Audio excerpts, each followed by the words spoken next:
आपल्यासोबत सुषमा अंधारे आहेत.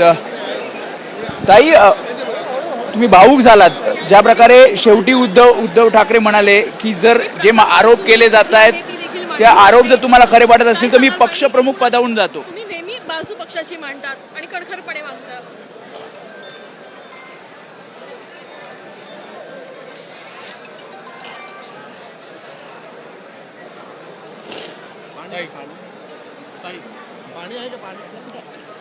अरे नाही प्लीज. भावूक झालेले आहेत सुषमा अंधारे, कारण ज्या प्रकारे उद्धव ठाकरेंनी आज भाषण केलं आणि भाषण किंवा ठाकरेंना ज्या सोकोल्ड लोकांनी एक नॅरेटिव्ह सेट करण्याचा प्रयत्न केला की ठाकरेंच्या नेतृत्वात दोष आहे. तुम्ही कुणाकुणाच्या नेतृत्वात दोष काढणार आहात? तृणमूल काँग्रेसमध्ये दोष काढणार, आम आदमी पार्टीमध्ये दोष काढणार, सपामध्ये दोष काढणार, DMKमध्ये दोष काढणार, NCPमध्ये दोष काढणार. हे दोष वगैरे सगळं एक नॅरेटिव्ह सेट करण्याचा प्रकार आहे. भाजपाची भूक मोठी आहे, पण डिलिमिटेशन बिल पास झाल्यानंतर ज्यांनी ज्यांनी भाजपच्यासाठी हे सगळे पक्षफोडी केली आहे ते सगळ्यांचंच पोतेरो होणार आहे. ह्या सगळ्यांमध्ये नुकसान कोणाचं आहे? नुकसान कार्यकर्त्यांचं आहे. नेते सेट होतील, नुकसान कार्यकर्त्यांचं आहे. कारण आम्ही खूप ताकदीने आणि इतरांसारखे दारू मटणाच्या पार्ट्या करून नाही, आम्ही इमाने इतबारे काम केले. ह्या 6 जणांचं काम केलंय आणि मोठ्या कष्टाने नव्याने उभं केलंय. जर ठाकरेंच्या नेतृत्वात दोष असता तर एक नवं चिन्ह घेऊन, नवा चेहरा घेऊन, नवं नाव घेऊन ठाकरेंना लोकांनी का मतं दिली असती? का पुन्हा नव्याने राखेतनं आम्ही उभे राहिलो? 20 आमदार निवडून आणले, आम्ही 9 खासदार निवडून आणले, महापालिकेत 65 नगरसेवक निवडून आणले. दोष असता तर कसं काय लोकांनी मतदान केलं असतं बरं?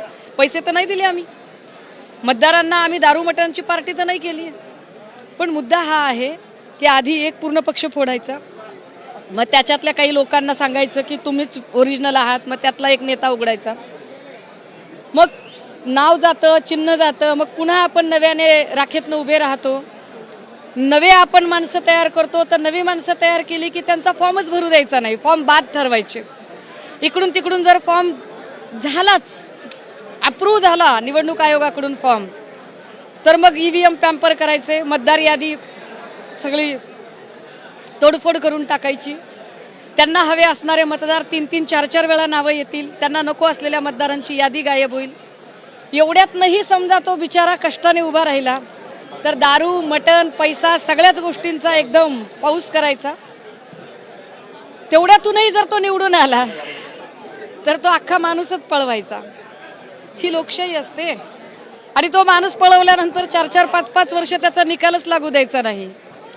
म्हणजे न्यायव्यवस्था निकाल देणार नाही, माध्यमं नरेटिव्ह सेट करायला मदत करणार.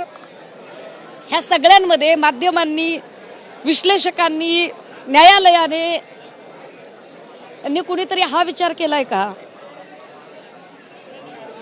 की हे लोक असेच निवडून येत नाहीत, आमच्यासारखे कार्यकर्ते रक्त आटवतात आणि त्या रक्त आटवण्याची त्याची काहीच किंमत नसते.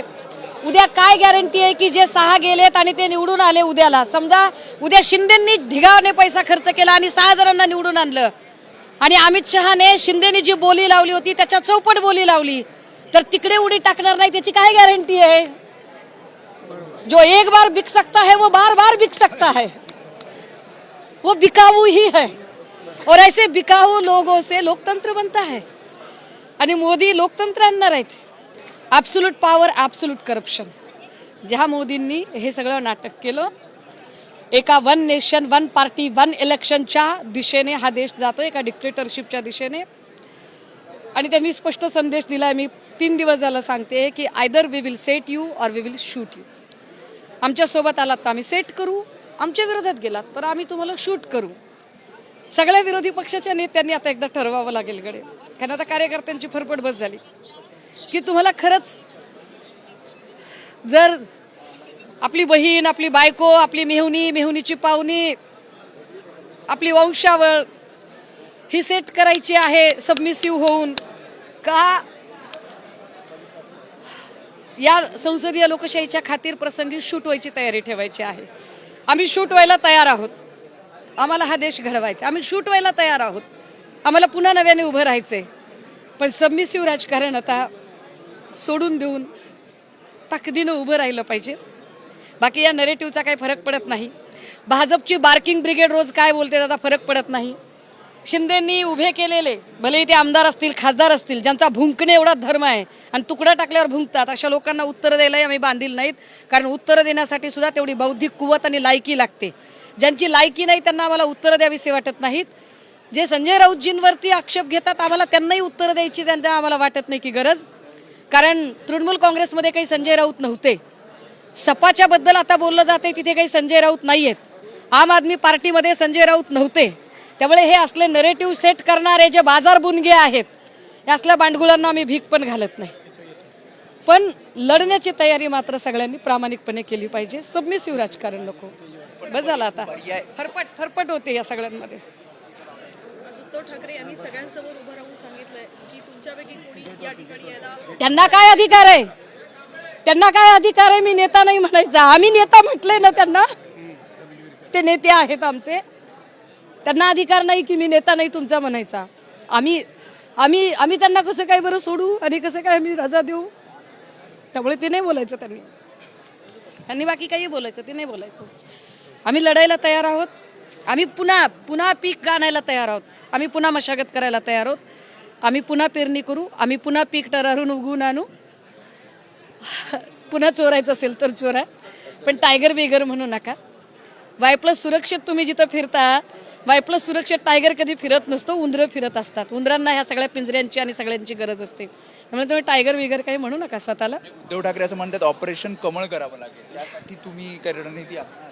नाही, ते आम्ही काय करायचं ते करू. आम्ही ते बघू. काय माहिती आहे का, आम्ही पुन्हा म्हणतोय भाजपसोबत लढायला आम्ही खंबीर आहोत. आम्ही तयार आहोत. आम्हाला वाईट कशाचं वाटतंय की आमच्या सोबत जे राहिले, आमच्या म्हणजे आम्ही ज्यांना फार आमच्या जवळचं मानले, आपुलकीचं मानले. मला कालपासून माझं मला हे पचवताच येत नाहीये की ओमराजे असं करू शकतात. हे पचतच नाहीये मला. हे माझ्या जरा जड जाते हे पचायला, की अपेक्षित नाहीये मला त्यांच्याकडून, अजिबातच नाही. कुठल्या विकासाच्या गप्पा मारतायत, कुठल्या निधीच्या गप्पा मारतायत. मग राजाभाऊच्या मतदारसंघात नाहीये विकास, अनिल भाऊंच्या मतदारसंघात नाहीये विकास, अरविंद भाईंच्या मतदारसंघात नाही. ते सुद्धा तर सेम परिस्थिती फेस करतायत ना. राजाभाऊ तुम्ही खासदार तरी आहात रे, आम्ही आमदारही नाही खासदारही नाहीये. आम्ही मरतोय ना, आम्ही लढतोय ना. आमच्या कष्टाची थोडी तर किंमत ठेवा. वाटत नाहीये की तुम्ही आमच्या कष्टाचा अपमान केलाय? म्हणजे ही कार्यकर्त्यांची फरफट आहे. आणि असं झालं तर कुणालाही सगळ्यात मोठी गोष्ट कार्यकर्ता लाभणं असतं.